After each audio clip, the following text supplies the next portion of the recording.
अस्सलाम वालेकुम। कैसे हैं दोस्तों? खैरियत से उम्मीद करता हूँ आप सब बिल्कुल ठीक होंगे।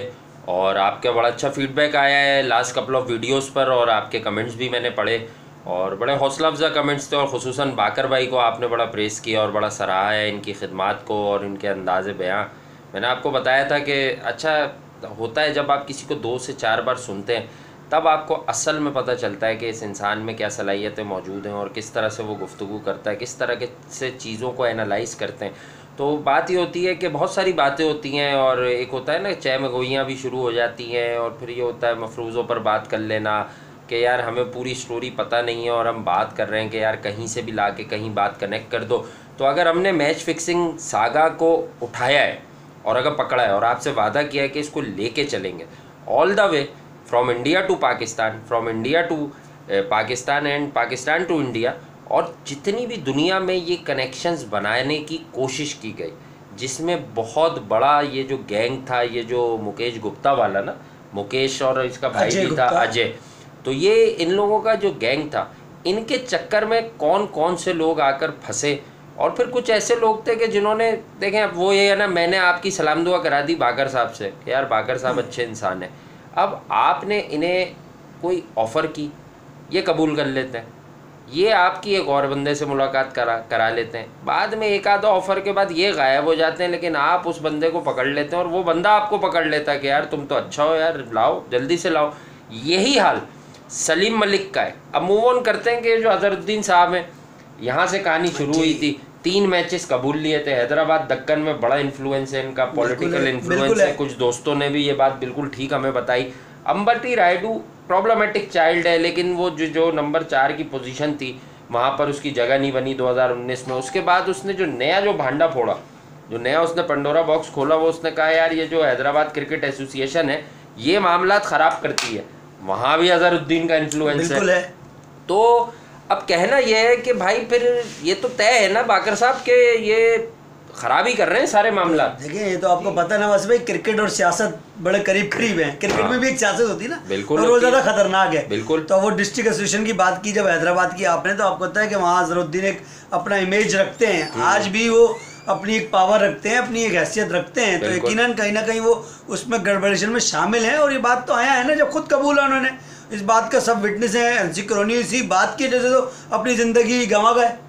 और दूसरी एक और बात आज यहाँ पर करनी है, अभी से आपको हिंट दे देता हूँ कि ये जो स्पॉट फिक्सिंग या मैच फिक्सिंग की बातें हैं, अभी देखें हमें मुझे नहीं लगता कि हमें देखकर लोग स्टेटमेंट्स दे रहे हैं, और वसीम अकरम का भी नाम है उसमें। बिल्कुल। तो अब अचानक से मैंने देखा कि शोएब अख्तर साहब ने एक छोटी सी वीडियो अपने सोशल पर पोस्ट कर दी और उन्होंने बताया कि यार अगर वसीम अकरम नहीं होते तो मैं नहीं होता, और वसीम अकरम तो बड़ा क्लीन थे और लोग न जाने उन पर क्यों इल्ज़ामात लगाते हैं।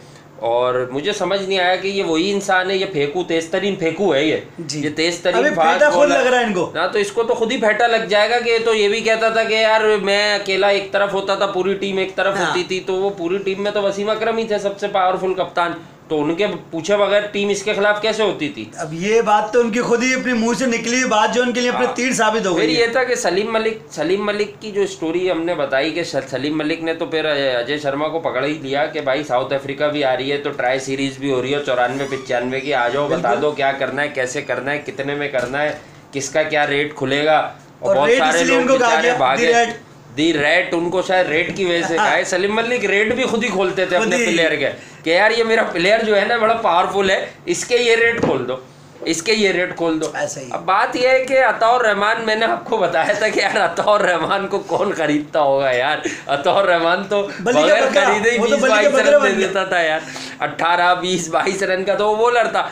अब आ जाए ज़रा सा भाई कामली की तरफ भी बात करनी है मुझे, क्योंकि ये पूरा सागा है। देखिए मैंने एक वीडियो की थी, पड़ी हुई है पीछे, मैं अपनी पहले वो वाली बात बता दूं, वहाँ मुझे शदीद शिकायत थी विनोद कामली से कि यार तेंदुलकर जैसा इज्जतदार क्रिकेटर वहाँ मौजूद था तो आपको इल्ज़ाम नहीं लगाना था। लेकिन ऐसा तो नहीं कि कामली भी कहीं ना कहीं अजहरुद्दीन से डर रहे थे, खुलकर नहीं कहा कि अजहरुद्दीन ने जो है वो पैसे पकड़ लिए, बैटिंग करा ली और ये कर लिया, 96 का मैच फिक्स था। उस टाइम तो अजहरुद्दीन पे भरोसा था ना, वो पावरफुल आदमी है, मुझे शायद क्रिकेट और खिला जाएंगे, मगर उन्हें पता नहीं था कि बाद में वही सुतून जो है वो मुश्किल में आ जाएगा और वो फंस जाएगा सुतून। यार देखिए कल हमने बात की थी कि बहुत सारे कप्तानों के फेवरेट्स होते थे, वो शायद फेवरेट्स इसलिए होते थे कि वो तय में होते थे, उन्हें रेट भी पता होता था क्या रेट खोलना है। सही है, देखिए जो जिसका साथ देगा ग्रुप है ना, लॉबी है, है तो फिर निजाम है एक पूरा। तो फिर यार ये वसीम अकरम के एरा में भी बहुत से लोगों को काटा गया और बहुत से लोगों की पक्की जगहें बनाई गई टीम में, जिसमें से अजहर महमूद भी आ गए, बहुत ज्यादा। तो इंजमाम बड़ा पक्का रहे। बासित अली वगैरह बेचारे उन्होंने शोर कर दिया, उनको आपने वो जो खिलाफ बात करेगा। देखिए वासिफ एक बात सीधी है, इस क्रिकेट में उन्होंने तो साफ कह दिया था हो रही है इस क्रिकेट में। मैं अगर आपके अगेंस्ट हूं के बाद से शुरू हो गए थे वो, और आप पावरफुल हैं, बासित अली सब शुरू हो गए। ऐसा ही है, अगर आप पावरफुल है और मैं आपके अगेंस्ट आ गया हूं तो मेरी क्रिकेट भी खत्म, मेरा कैरियर भी खत्म, मैं कहीं नजर नहीं आऊंगा क्रिकेट के किसी हल्के में, क्योंकि आप पावरफुल हैं, आपने मुझे 0 कर देना है। बात आपकी चलनी है, क्रिकेट में ये होता आया है अब तक। नहीं पावरफुल का वर्ड ना कहे, बोले आप इस बेगैरती कल्चर में ऊपर आपने वो होता है ना कानों से दोस्तियां की हुई, ये बात है। सही है। यानी अगर आपने भी जॉगल लिए हुए उस बंदे से तो फिर मैंने भी चश्मा लिया हुआ रेबिन का।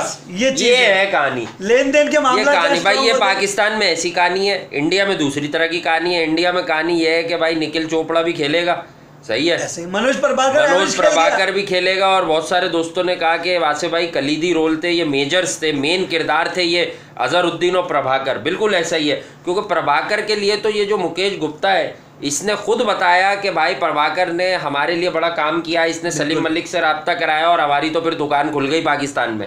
बिल्कुल। और वो विल्स वाले की मैंने कल मिसाल दी थी। उसके बाद उसने दूसरी बात क्या बताई कि गस लोगी का बताता था, ये हमें सिद्धू का बताता था, सबका बताता था, उससे मेरी बात हो गई है। उसी स्टोरी में अगर आप पढ़े हैं, उस स्टोरी में आपने रीड किए बिल्कुल, तो उसमें तेंदुलकर का भी नाम था इब्तिदाई। नहीं यार देखें सिर्फ नाम था, देखें गलत मगर वो उन्होंने जानबूझ के उसको डाला। देखें भाई वो तवज्जो हासिल करने के लिए ऐसी बात नहीं करें, मैं नहीं मानूंगा। देखें मैं इसलिए नहीं मानूंगा कि जब आप ग्राउंड में देखें, जो उस टाइप के लोग होते हैं ना फिक्सर्स, उन्हें बड़ा शौक होता है कि वो कोई ना कोई लाइमलाइट में रहने के लिए, वो भाई जितना बड़ा वो प्लेयर था ना करो यार, ना करो भाई, ना करो, बात को समझो, ना करो। आप बिला वजह तेंदुलकर का नाम ना लो, ठीक है। बोले आप नहीं, बात ये देखें, मैंने तेंदुलकर नाम नहीं लिया, उन्होंने लिया, क्योंकि उस टाइम वो बड़ा प्लेयर बनने जा रहा था, तो उन्होंने उसका सहारा लेने की कोशिश की, जबकि वो ऐसा खिलाड़ी नहीं था यार। बड़ा खिलाड़ी था तेंदुलकर, 2000 में बड़ा प्लेयर बनने जा रहा था। मेरा उनकी नजर में ना, मेरे तो बड़े प्लेयर उस टाइम हो गए थे, उसने इंडिया को एक ही इनिंग में सीरीज में मैच की पोजीशन चेंज करके दी थी, तो तेंदुलकर ने साबित किया कि वो भाई मेरा ख्याल से सचिन तेंदुलकर जब से क्रिकेट में आए और 2 साल गुजारे, उसके इंडियन लोगों को पसंद नहीं है, उन लोगों को पसंद नहीं है। ये बात मेरा कहने का मतलब है। तेंदुलकर 4 स्क्वायर नयन मोंगे का जो बैट है ना, स्क्वायर से आपने बात शुरू करने की भी बात की थी, अच्छी तरफ आ गए आप कि जो 4 स्क्वायर था और नैन प्रभाकर जी, अजहरुद्दीन और अजय जडेजा। अच्छा, अजय जडेजा 4 स्क्वायर में डाला है आपने, उन्हें देख ले। अजय जडेजा बाद में क्लीन हो गए, और क्लीन तो अजहरुद्दीन भी हो गए, अजहरुद्दीन क्यों क्लीन हुए, ये तो पूरा इंडो पाक में 2 लोग जानते हैं यार, सब कॉन्टिनेंट के एक बच्चे से पूछ ले आप। क्लीन तो यहाँ भी पोजीशन से। अच्छा, पाकिस्तान क्रिकेट बोर्ड की बात कर लेते हैं। बिल्कुल। वो आईसीसी कल जागा, तो वो आज पीसीबी के सीईओ नसीर साहब है ना, सलमान नसीर साहब, वो भी जागे कि यार सोशल प्लेटफॉर्म्स पर लोग ज्यादा एक्टिव है आजकल, करने को कुछ है ही नहीं, सब घर में आइसोलेट हुए में। तो अब मैं ये कहता हूँ कि यार आप लोग इसी इदारे में मौजूद हैं, अगर इसी इदारे ने काम अच्छा कर लिया होता तो वही लोग क्रिकेट थोड़ी चलाते रहते पाकिस्तान की, जिनके लिए जस्टिस कयूम साहब ने लिख के दे दिया था कि इनको क्रिकेट के मामलात से दूर रखो, अगर क्रिकेट को साफ रखना है। बिल्कुल। तो ये कहाँ गए वो लोग? अच्छा, उसमें नाम वसीम अकरम का, तो जस्टिस कयूम बड़ा आदमी है या उनकी रिपोर्ट यहाँ एक अदालती कहते हैं ना एक जज बड़ा आदमी है, या शोएब अख्तर क्यों ये दावे दे रहे हैं कि शोएब अख्तर क्या थे 93 में, मैं आपको बताया था 93 में थे वो, कि जावेद भाई के खिलाफ किस तरह से उन्होंने साजिशें करवाई, बिल्कुल उसके ताने बाने कहाँ जाते थे इन्हीं लोगों की तरफ। उसके बाद वकार और वसीम के फसाद की वजह से पूरी पाकिस्तान की क्रिकेट नीचे चली गई, बिल्कुल चली गई, और अपनी अपनी मर्जी के लोग आने लग गए। हाँ, अपने अपने ग्रुप के लोग आने लग गए, जो जिसको स्ट्रॉन्ग करेगा। एक कहता था आप मेरे साथ आ जाओ मैं आपको खिलाऊंगा, दूसरा कहता था मेरे पास आ जाओ मैं खिलाऊंगा। शोएब अख्तर अच्छे बॉलर थे, तेज बॉलर थे भाई, अल्लाह ने उन्हें जो सलाहियतें जो उनमें थी उसको हमने कभी कुछ नहीं कहा, लेकिन भाई नहीं, वसीम भाई की इस टाइम उनको तरफदारी की बात क्यों आ रही है यार? वो कॉन्ट्रैक्ट वसीम भाई का हाथ सर पर रहेगा तो आगे दाल गलती है ना। तो आपकी इस बात से पहले बात बताना चाह रहा हूँ लोगों को, देखिए अब ये जो मसले होते हैं ना, अब क्रिकेट तो नहीं खेलनी, ये बात तो तय है, मगर अब रवाबित इसलिए भी मजबूत रखने हैं कि दुनिया में क्रिकेट लीग्स फैलती जा रही हैं। एक छोटी सी मिसाल दे दूं, लोगों को बोर नहीं करूंगा, उमर शरीफ भाई, हम और आप, पूरी दुनिया उनकी फैन है, इंडिया में भी लोग जानते हैं किंग ऑफ कॉमेडी। तो वो उनसे किसी ने बोला कि यार रऊफ और शकील आपको बड़ा करते हैं, फैसल कुरैशी यहाँ पाकिस्तान के हैं, उनके मॉर्निंग शो में कि यार शकील बहुत आपको प्रेस करता है, मैंने ऑफ एयर भी बात की, कह रहा उसकी मजबूरी है, उन्होंने जो कहना था कह दिया, उसकी मजबूरी है, मेरे ताल्लुकात बहुत स्ट्रांग है। फिर उन्होंने बाद में उस बात को कवर ऐसे किया कि उसके घर में मेरे ताल्लुकात बहुत मजबूत है, सीधा मैं उसके घर पे भी यही है ना मामला। तो वो बात ये है कि उन्हें पता है कि आगे जाना है, अगर इंडिया में जगह बनानी है, भी वैसी उन्होंने बड़े मशवरे दिए थे कि यार तुम लोग जो है वो क्या मैच वो कौन सा मैच खेल लो, वो फंडिंग मैच खेल लो, उससे रकम बहुत आएगी, बहुत आएगी, आवाम को बहुत इस टाइम अच्छा मौका मिल जाएगा, लॉकडाउन में पाकिस्तान इंडिया सीरीज। अच्छा लेकिन फंड दिया, शोएब अख्तर को पीसीबी का शुक्रिया अदा करना चाहिए, उन्होंने इंडिया को किसी भी मद में फंड दिया। वो जो केस हार गए, बिल्कुल वो जो बेतुका सा केस किया हुआ था कि हमसे सीरीज क्यों नहीं खेलते, वो यार मैं ये कहता हूँ कि अगर वहां की गवर्नमेंट मना कर रही है तो क्यों भीख मांगने खड़े हो जाते हो यार कि सीरीज खेल लो। कपिल देव आके कह रहे हैं कि हमें सीरीज नहीं खेलनी, तुम कह रहे हो कि सीरीज खेल लो। सर हमारे पीछे पड़ रहे हैं ना, आप भी समझ रहे, इसमें भी एक सीन है, सीरीज होगी तो कमेंट्री के एजेंडे पूरे होंगे, लोग इंडिया जाएंगे, अपनी ट्रांसपोर्टेशन होगी, अपनी दोस्तियां करेंगी, अपने फायदे होंगे हासिल, विराट कोहली के पास जाकर लोगों से कुछ बात करने का मौका मिलेगा, अपनी लोगों तक बात पहुंचाने का मौका मिलेगा। मैंने वीडियो की कि एशिया कप, क्योंकि छप गया था, मानी साहब ने कहा इंडिया चाहता है एशिया कप जो है ना रिप्लेस हो जाए आईपीएल से, अब वो लाजमी है तो छोटा फॉर्मेट होगा। अब एक बात बताएं, इंडिया वाले तो नहीं लिख रही है ना, वो बयानात दे रहे हैं कि आईपीएल रिप्लेस कर दो एशिया कप से, अगर कोरोना वायरस से छुटकारा हासिल कर लो, ये क्यों लिख रहे हैं? सर फिर वही बात कहूँगा, देखिए आईपीएल इतना बड़ा गेम बन चुका है जिसमें पाकिस्तानी फैसिलिटेड हो सकते हैं, अगर रवाबित बेहतर हो जाएं तो रवाबित की दुनिया। देखें आज से पहले जब बेहतर थे तो आपके सामने शोएब अख्तर की गोद किसकी गोद में थे, शाहरुख खान की, तो कोलकाता नाइट राइडर। तो ये तो चाहते हैं ना कि हमारा आना जाना कमेंट्री लाखों करोड़ों के मामला आते हैं। वसीम भाई आपको पता है इस काम में टाइकॉन है, डीन जोन्स उनके साथ है, पहले वो इस्लामाबाद में जब कराची डीन जोन्स पर भी गई थी ये सर, मैं तो आगे बात करना नहीं चाह रहा, मगर आजा कराची तक भी गई थी, मिल गए टॉम मूडी, डीन जोन्स। तो ये क्रिकेट क्या कभी क्लीन नहीं रही क्या?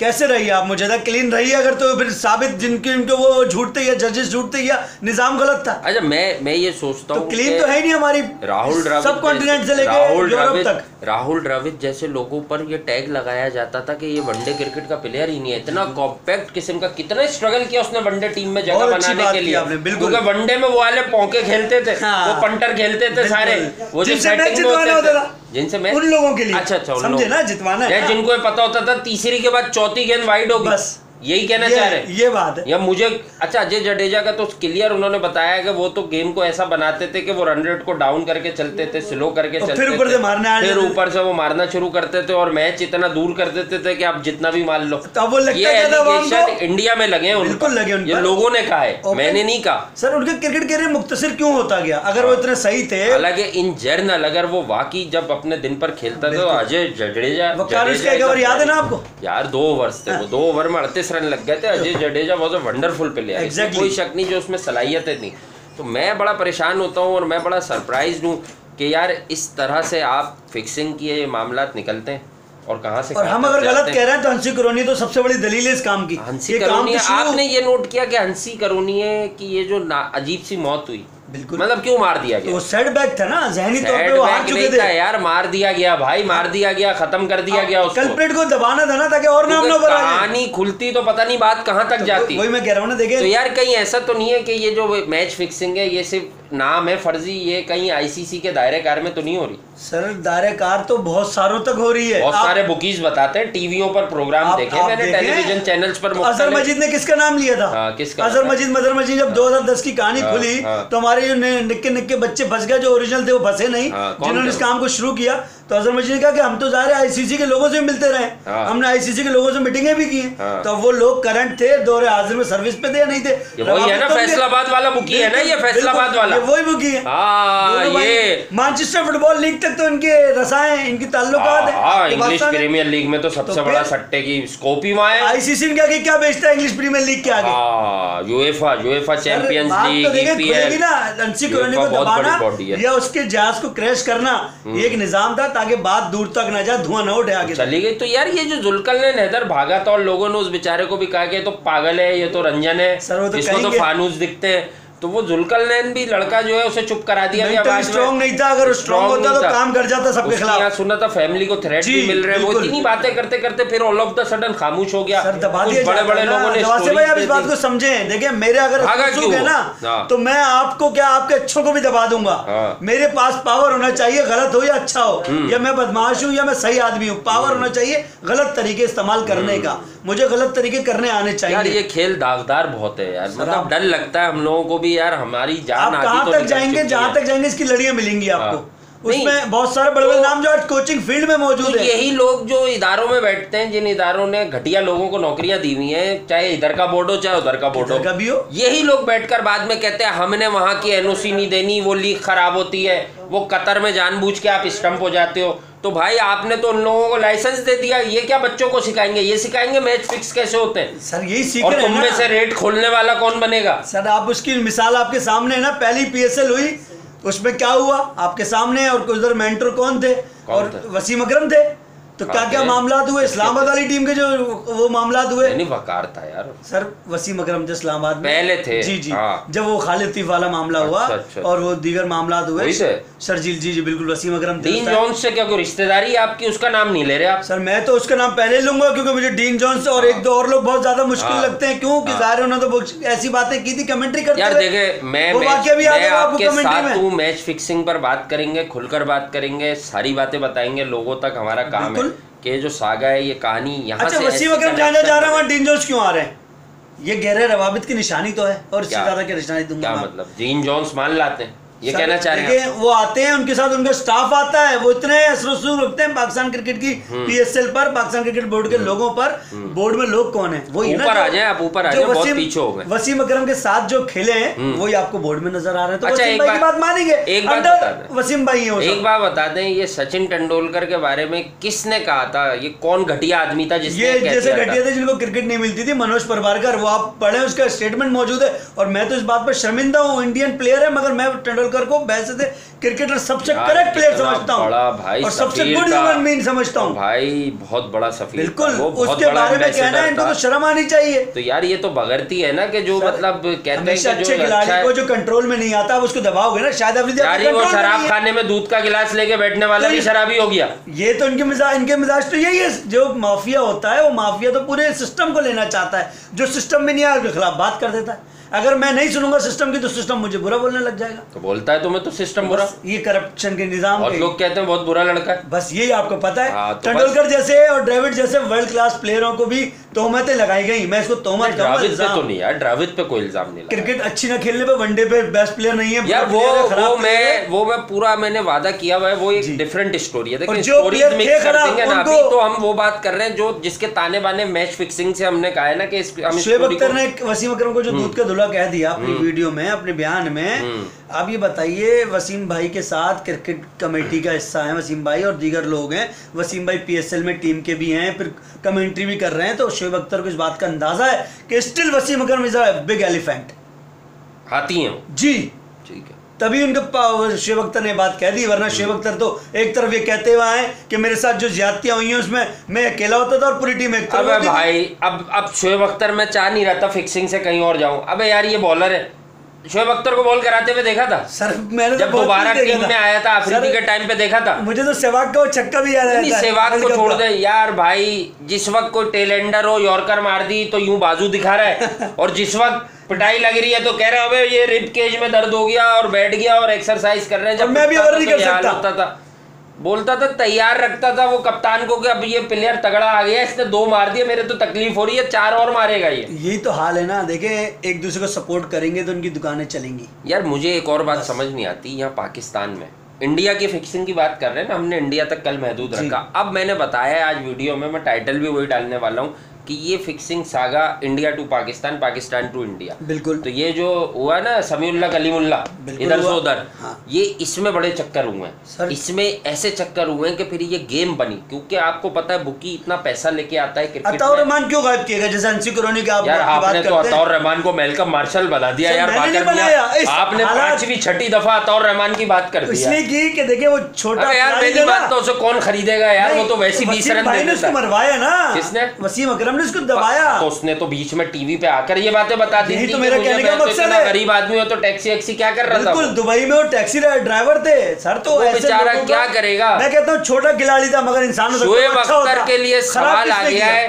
शोएब अख्तर, वसीम अकरम क्लीन आदमी या नहीं है हमारी कोई बात नहीं है। जस्टिस कयूम की बात हुई थी, फिक्सिंग सागा, अजहरुद्दीन भी हो सकता है साफ हो भाई, हमें क्या पता। बिल्कुल, मगर हमें क्या पता, मौजूद है ना, प्रभाकर भी साफ हो। लेकिन शोएब भाई के लिए अब सवाल ये है कि वसीम अकरम पे जो आधी कहानियां है भाई, वो तो तुम्हारे कैरियर से पहले की हैं। बिल्कुल पहले। तुमने आके क्यों ये वेट लिफ्टिंग कर दी है वसीम भाई की? सर क्या दिला रहे वसीम भाई तुम्हें? अब क्या असर कराया उन्होंने? मैं बता रहा हूँ आपको असर। आप फिर आप क्या लोगों तक छोड़ रहे हैं? मैं तो बताएं नहीं, लोग भी बताएंगे, बहुत स्मार्ट है यार मुझे देखने वाले। आपकी क्रिकेट में जितनी भी इंटरनेशनल लीग्स हो रही हैं या सीरीज हो रही हैं, ठीक है, आप देखिए पाकिस्तान से 2 कमेंटेटर जाते हैं। कौन है? ठीक है, एक रमीज भाई, एक वसीम भाई। ठीक ठीक है। अब शोएब अख्तर को ये पता है कि रमीज भाई ने भी किसी न किसी दिन अपनी क्रिकेट की कमेंट्री की लाइन से थोड़ा दूर हो जाना है, तो वसीम भाई बैक पे शोएब भाई को लाएंगे ना, ये वापस बढ़ाने मुल्कों में ले जाना है। शूज तक कहानी नहीं, आप शूज पे अटके हुए। यहाँ तो खाने डिनर से बात आगे जा चुकी है। अभी डिनर डॉलर में तब्दील हो रहा है और डॉलर किसी और जगह तब्दील हो रहा है। कहाँ हो रहा है? तो खिलाड़ियों में। कौन से खिलाड़ी? अकाउंट्स में, चीजों में, लोगों में। आप मुझे बताइए ना कि बुकी से तो दोस्ती नहीं कर लिया आपने? सर मैं तो दोस्ती नहीं करता, दुश्मनी करता हूँ, आपको पता है। मेरी तो आदत है, मैं तो हमेशा लोगों के खिलाफ जाता हूँ जो सच बात कहने का आदी हूँ, डरता मैं नहीं हूँ। तो देखिए जो देखता हूँ वही कहने का आदी हूँ मैं, अपने शहर का सबसे बड़ा फसादी हूँ। बिल्कुल, ये तो शोएब अख्तर ने इस मौके पे बात इसलिए कही कि अनकरीब जो PSL की टीमें हैं, दीगर इनको जो प्रोजेक्ट मिलने वाले हैं, आपको पता है कि वसीम अकरम उसमें बहुत ज्यादा इन्फ्लुएंस रखते हैं। पाकिस्तान की क्रिकेट हो या फिर इंटरनेशनल क्रिकेट हो तो उनकी सुनी जाती है। कोचेस पर्सनल बात कर लेना, डीन जॉनसन के राबित अच्छे हैं, टॉम मोडी से उनके राबित अच्छे हैं। जेफ लॉसन जब आए थे तो वसीम अकरम की तो कहने पे आए थे बोर्ड में। रमीज राजा तो उसके वो थे डायरेक्ट। ये कमेटी बन जाती थी, वो सिलेक्ट कर लेती थी, पहले लाती थी, बाद में कहती थी इस कोच को हटा दो। बिल्कुल, यही लोग होते थे, यही सब है। मैं आपको गलत तो रमीज राजा मुझे याद नहीं है कि मैं बताऊं इंसान क्या होता है। अभी हमने शोएब अख्तर की बात की, तो मैं शोएब अख्तर की ये सोशल प्लेटफॉर्म पर वीडियो चेक कर रहा था, तो सुनील गावस्कर साहब ने उनको प्रेस किया हुआ है कि बड़ा स्मार्ट ब्रेन वाला फास्ट बॉलर था। तो उन्होंने भी जवाब में अच्छे अल्फाज का दोनों में एक्सचेंज हुआ है ना। तो बात यह है कि उन्होंने कहा और हम सब आपको देखते हैं। तो ये जो होता है ना, ये हमारा कल्चर गलत है। ये होती है एक्स्ट्राऑर्डिनरी प्रेजिंग, कि भाई उनकी बात को आप थैंक्स में कह के ख़त्म कर देते। अब गावस्कर जैसे जो स्मार्ट लोग हैं ना, वो ये बात समझ लेते हैं कि यार ये एक्स्ट्रा चापलूसी कर रहा है, मुझे करनी मक्खन मार रहा है, करनी है, बिग डील समझे, बिग डील्स हैं। अच्छा, गावस्कर कह देंगे आ जा भाई शोएब, ऐसी बातें नहीं करते सर। आप छोड़े यहाँ पे गावस्कर के थ्रू अंडर तो ये कमेंट्री में तो अपनी किस्से सुना के मार देगा कि मेरा तो आधा जूस जो है वो निकाल दिया अभी, और मुझे तो नेट्स पे ही खत्म कर दिया, मुझसे तो इतनी ट्रेनिंग करा दी मेरे। तो मीडिया मैनेजर थे पाकिस्तान क्रिकेट बोर्ड के, ठीक है। तो अब मैं एक बात इसे शोएब अख्तर की आपको बता रहा हूँ, जो गावस्कर के आपने प्रेजिंग करना है, मैं उस हवाले से बता रहा हूँ। तो आपने कहा ना कि ऐसा होता नहीं है। गावस्कर को प्रेस करने का मकसद ये कि गावस्कर बुला लेंगे, मगर दीगर जो गावस्कर के करीब लोग हैं वो तो खुश हो जाएंगे ना गावस्कर की तारीफ करने से, तो शोएब अख्तर को बेनिफिट हो जाएगा। ये गुड लाइकिंग और एक्स्ट्रा फ्रेजिंग। देखिए विक्रांत का सवाल याद आता है, फिक्सिंग पे थे आप, अब मुझे कहीं और निकाल ले गए। आखिरी पार्ट में विक्रांत का सवाल याद आता है। विक्रांत गुप्ता ने कहा कि भाईजान इमरान खान बैठे हुए थे इंडिया में, सारे प्रोग्राम लोग बैठी थी, बड़ी ऑडियंस। उन्होंने कहा आप इमरान भाई इस वक्त इंडिया में, ये याद रख के एक सवाल का जवाब देते हैं कि सचिन तेंदुलकर। तो इमरान खान ने स्ट्रेट अवे कहा कि यार सचिन बहुत अच्छा प्लेयर है, लेकिन जो बॉलिंग गावस्कर ने खेली वो सचिन ने नहीं खेली। ठीक है, तो बस बात खत्म हो गई ना, 2 लाइनों में। मेरा अपना व्यू है, मैं भी कह देता हूँ बहुत कुछ, इसलिए जो मैं अच्छे लोग हैं जो क्रिकेट को सुनने या क्रिकेट के मैटर्स को जानने में मुझे देखते हैं या आपको देखते हैं, वो यही बात करेंगे। बिल्कुल, उन्हें मालूम है कि मैं क्रिकेट पर बात करूंगा, जो मेरी राय होगी उसका इजहार करूंगा, वो मेरी इनफरादी राय है। उसका ये मतलब नहीं है मैं किसी के कपड़े फाड़ रहा हूँ। शोएब अख्तर जैसे खुद आ जाते हैं कि यार आबेल मुझे मार। बिल्कुल। अब ये वसीम अकरम के वो क्लीन होने की बातें वो आदमी कर रहा है जिसका डेब्यू 96-97 किसकी होती क्लीन, और वो बातें कर रहा है वसीम ने मुझे उभारा, वसीम अकरम ने मुझे उभारा। और यार शर्म कर भाई, तुझे डरबन में खिलाया किसने था साउथ अफ्रीका में ले जाके। ये अजीब वाकयात हैं जिस पर आप बात करें, ये वो लोग हैं जो एक दूसरे को। आमिर सुहेल का नाम क्यों नहीं ले रहा हूँ सर? उनके पास होता नहीं ना, कोई हैसियत नहीं राइट नाउ। चलो ठीक है यार मेरे दोस्तों, ये फिक्सिंग सागा है, इसमें थोड़ी सी और बातें भी कर दी। सागा का बैट भी आया था कंपनी का, सागा का बैट भी है। ये भाकर ने बड़ी अंदर की बात निकाली है। सागा का बैट आना फिक्सिंग सागा 4 स्क्वायर, और 4 स्क्वायर का बल्ला मोंगिया भी उसी से खेलता था, देख लीजिएगा। अजहरुद्दीन भी उसी से खेलता था। अजहरुद्दीन ने कुछ अरसे से एक दफा सागा यूज किया था, 4 स्क्वायर नयन मोंगिया यूज करते थे। नयन मोंगिया, तो मोंगिया क्या मैसेज, मतलब मोंगिया ये बताता था इस बॉल पे मैं चौका मार दूंगा अपनी मर्जी से, ये जो स्क्वायर है वो जो कहेगा ना वो करूंगा। 4 स्क्वायर के बैट पे होता था कि जो स्क्वायर कह रहा है मुझे मैं वो करूंगा। ये बड़े ग्रिप व्रिप का भी सुना मैंने कि सिग्नल्स होते थे कि ग्रिप सेट कर लो। बल्ले से ही तो कहानी होती थी, बल्ला इशारा करना, पानी मंगाना, उस टाइम इशारे में बात हो जाती थी कि बात क्या करनी है। सर आपने तो जिक्र किया ना कि परनोश परबारकर खेले, तो कुछ ऐसे भी चहीते थे इंडिया में जब अजहरुद्दीन पावर रखते थे, वो क्रिकेट खेले, और जो इनसे अच्छे थे वो नहीं खेले। जैसे हमने बात की last Deepdas Gupta, very sound बेहतर प्लेयर था, अच्छा मगर नहीं खेला क्योंकि लाइकिंग डिसलाइकिंग और उनकी मर्जी के नहीं था। उनके निखिल चोपड़ा आम ऑफ स्पिनर खेल गया और उससे अच्छे खिलाड़ी नहीं खेले। तो ये चीजें चलती रही। नयन मोंगिया इतनी लंबी क्रिकेट क्यों खेले कि वो चहीते थे, बात मान के चलते थे ना, तो जो बात मान के चलेगा वो, जो गुप्ता साहब को खुश रखता था वो खेलता था क्रिकेट। यार वो बहुत सारे दोस्तों की वीडियो जो जिन्होंने अपनी प्लेइंग 11 थी उनका नाम लेना, एक छोटा सा सेशन है भाई, उसको आप लोग देख लीजिएगा, मजा आएगा कि वो जिन्होंने अपनी प्लेइंग 11 बनाई है उस पर वीडियो कर रहा हूँ, अगली वीडियो कर रहा हूँ इंशाल्लाह, वो भी अपलोड हो जाएगी। और जब ये वीडियो आप देखेंगे तो उसके बाद आप वो वीडियो भी देख लेंगे।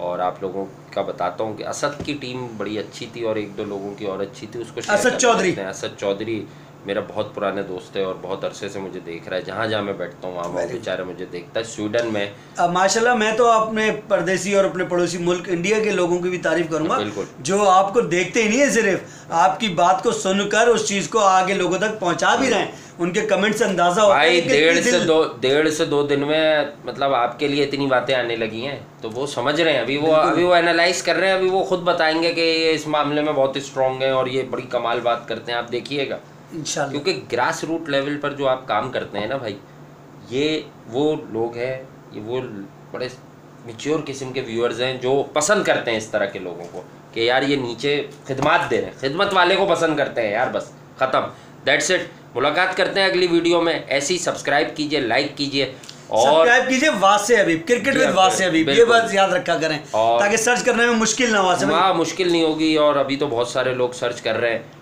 और मुश्किल हो रही है, लेकिन वो मुश्किलात ख़त्म हो जाएंगी मुझे उम्मीद है, और क्रिकेट के सीज़न आएंगे तो और बेहतरी होगी। और बस दुआ गो है आपके लिए, कोरोना से महफूज रहिए। आप लोग हमें कहते हैं कि ज़रा आप लोग आज थोड़ा डिस्टेंस है, डिस्टेंस बहुत नहीं है आज भी, लेकिन मेरे पास I have my mask with me और बाकर के पास भी है, और ये इसमें यह है कि हम लोग सब रखते हैं, और ये क्योंकि हम बड़ी प्रिकॉशन लेकर और सैनिटाइज वगैरह होकर बैठते हैं तो इतना रिस्क चलता है, हमारे मद्दाहों की दुआएं एंड में, और आप लोगों की दुआएं भाई, तो वो कुछ नहीं होगा, डोंट यू वरी।